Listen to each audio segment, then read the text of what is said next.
Welcome back. Today we continue accompanying the Hadzabe, one of the oldest tribes in the world, to witness one of the most intense and dangerous hunts across the vast savannas of Tanzania. This time, the trail they follow does not belong to a warthog, a baboon, or an antelope. Today, they face a powerful, mysterious, and extremely rare creature, the African rock python, a giant reptile that reigns at the very top of the food chain. For the Hadzabe, a python is not just prey, it is a true test of courage and survival skills. A single constriction or bite from this massive predator can crush bones, which is why every step and every breath must be taken with extreme caution. Now, let us venture into the wild, where every moment is a challenge and every decision can mark the difference between life and death. This morning, I witnessed how the Hadzabe prepared their equipment, a scene completely different from the baboon hunts I had seen before. This time, they were getting ready for something far more dangerous, the hunt for the African rock python. Let us take a closer look at their survival tools and how they prepare before this battle of life and death begins. The Hadzabe men do not speak a single word. They move in silence. Their eyes remain fixed on the tools that have served their people for generations. They carefully select bows made from the strongest and most flexible wood, checking every string, the true source of the hunter's power. Each arrowhead is then coated with a thick, dark layer of euphorbia sap, a lethal natural poison.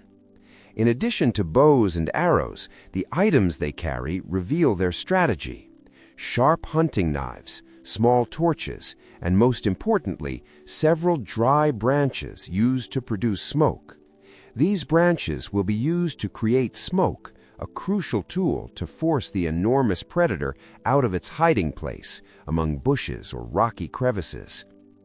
Every movement, every detail of the preparation is carried out with astonishing precision. The Hadzabe know that hunting a python is not just a test of strength, it is a deadly confrontation in the heart of the savannah, where the African rock python reigns supreme. A single mistake could turn them into prey. Watching their unbreakable concentration, I could feel their deep respect for nature and for the constant dangers surrounding them.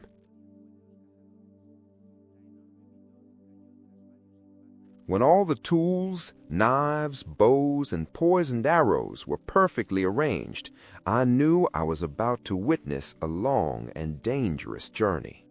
The Hadzabe python hunt was about to begin, a moment where tension blended with anticipation, setting the stage for a silent confrontation between human cunning and the raw power of nature.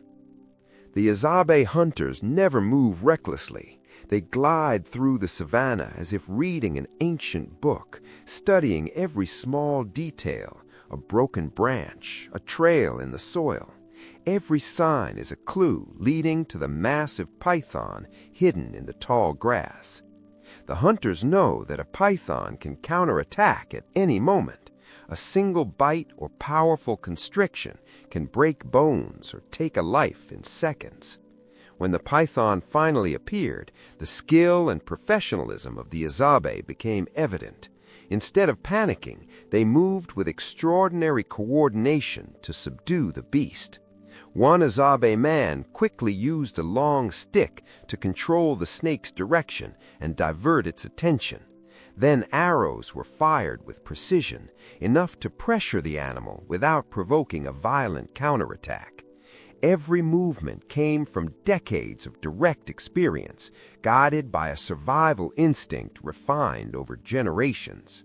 In the end, victory belonged to the hunters. The enormous python fell after several fatal strikes. After following and witnessing this hunt, I understood that it was not simply about pursuing prey. It was an epic of survival, a battle between humanity and nature, where every decision is paid for with sweat, patience, and courage. These are precisely the qualities that have forged the enduring legend of the Hadzabe.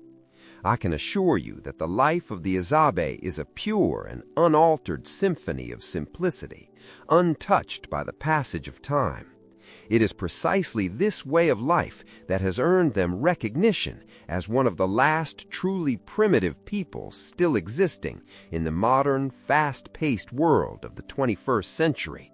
While elsewhere people race against time and compete to accumulate more possessions, the Hadzabe long for something entirely different, a simple existence deeply connected to nature, something few of us can truly understand.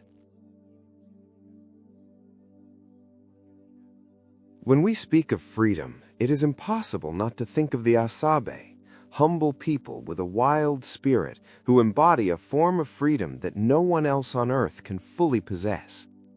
As the sun began to tilt toward the horizon and its soft golden rays dissipated the midday heat, I followed the Hadzabe hunters back to their camp. There, the pieces of python meat were placed over glowing embers, either to be roasted directly or cooked in pots.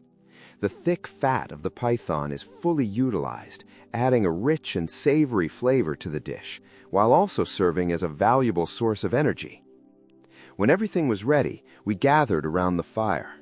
I was offered a piece of roasted python, whose taste was unlike anything I had ever tried before, strong, deep, and far more intense than any other meat. As I looked at the radiant, happy faces, from the elders to the children, enjoying the reward of such a dangerous hunt, I understood the true meaning of hunting and gathering.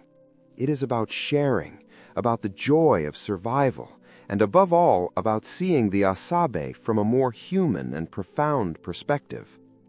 As the sun set over the savannas of Tanzania, the smoke from the Hadzabe cooking fires continued to rise gently, and their eyes shone with a calm joy after a long and challenging day. Watching these brave, primordial people gathered together, I realized that our modern lives, filled with pressure, deadlines, and constant competition, often make us forget what is most essential: patience, awareness, cooperation, and the ability to value every moment. The Hadzabe do not only teach us how to survive in a harsh environment, they remind us that true courage is not just about defeating predators, but about respect, perseverance, and understanding the value of community.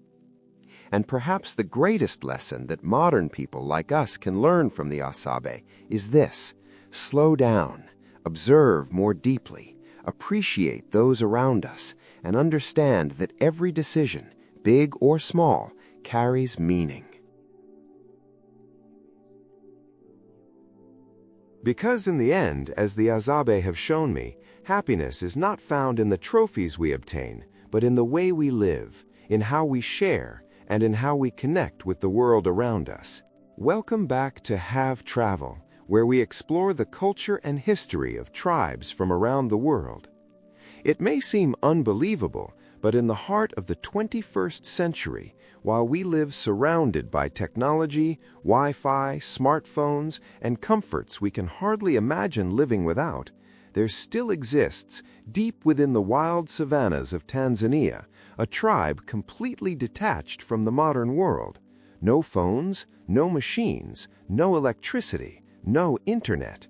And yet they continue to live as their ancestors did thousands of years ago, in harmony with nature, guided by the rhythms of survival. They are the Hadzabe, the last true hunter-gatherers on Earth. I was astonished, deeply moved by witnessing how the Hadzabe hunt, how they survive in the vast wilderness with strength, endurance, and wisdom that left me in total admiration.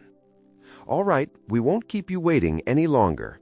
Join us and step into their world. Live, breathe, and experience every moment as if you were one of them. Let's begin this journey together. Today's hunt did not begin with any elaborate or sacred ritual, but simply around a crackling fire with the cold morning mist glowing in its light. The Hadzabe's preparation for the hunt is not complicated, yet it is astonishingly effective. Everything they do is based on generations of experience and instinct, the pure essence of survival passed down over thousands of years. The weapons they carried were incredibly simple, yet formidable. Unadorned wooden bows, arrows coated with poisonous sap, feathers to stabilize flight, and bowstrings braided from animal tendons. I must admit, it is no coincidence that the Hadzabe hunters, the last true warriors of the African savannah, awakened deep respect within me. Standing beside them, I noticed the difference. They have no firearms, no GPS, no modern technology, only bows, poisoned arrows, and a sharp intelligence refined through centuries of survival. Every step they take across the savannah conveys remarkable calm and precision. Without words, a small hand gesture or a slight nod is enough for the entire group to understand perfectly. When their target appears, whether an agile antelope or a large warthog, the group moves as one entity, fast, precise, and decisive. The arrows fly as light as the wind, yet they carry the combined force of experience and instinct perfected over generations. Watching them hunt, I realize this is not just skill, it is an art of survival. It is the perfect harmony between humans and nature, where both hunter and animal test the limits of their own abilities. The Hadzabe are true masters of survival, guardians of ancestral knowledge that the modern world has long forgotten. Few people know that the Hadzabe possess an extraordinary memory for nature. They can recognize hundreds of plants, insects, animal tracks, and even the slightest changes in climate, barely perceptible to the human eye. This ability allows them to always find food, water, and safe routes through the vast savannah. Another remarkable skill is their mastery of nonverbal communication. While hunting or traveling across the land, they rely solely on looks, subtle gestures, or their distinctive clicking sounds to exchange information. Without a single word, every member fully understands the others, and this perfect coordination makes each hunt incredibly efficient.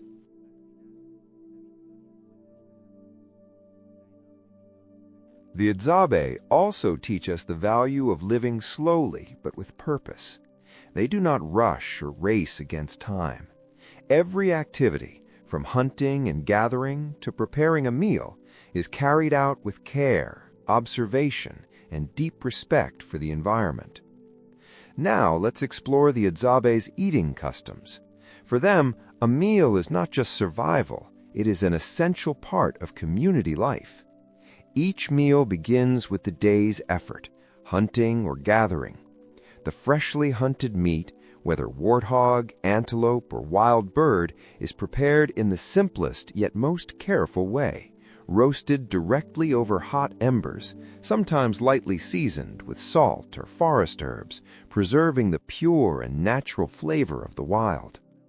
There are no modern stoves, no forks or knives, no refined spices. Everything is done with skilled hands and knowledge passed down from generation to generation, from cleaning and cutting to cooking and sharing. What makes it truly special is how they eat. Everything is shared fairly, without individual ownership or competition. An Hadzabe meal is a communal ritual, with everyone sitting together, sharing food, stories, and laughter. In these simple moments, the spirit of freedom, community, and connection becomes evident. Each meal nourishes not only the body, but also the heart, serving as a powerful testimony to how humans can live in harmony with nature while preserving humanity and the act of sharing. I believe that from this journey, we can all learn from the Hadzabe, their simplicity, equality, and sincere, unpretentious way of life. In a modern world filled with noise and calculation, the Hadzabe remind us that living is not just existing, it is savoring each moment, respecting others, and being in harmony with nature. They live slowly but with purpose, deeply connected to their community, sharing generously, and appreciating even the smallest gifts life offers. And perhaps that is the most valuable lesson we can take from the wild African savannah, where freedom, courage, and the spirit of sharing still resonate in every breath of the Hadzabe, reminding us that true happiness sometimes lies simply in balance and gratitude, something modern life has yet to fully learn.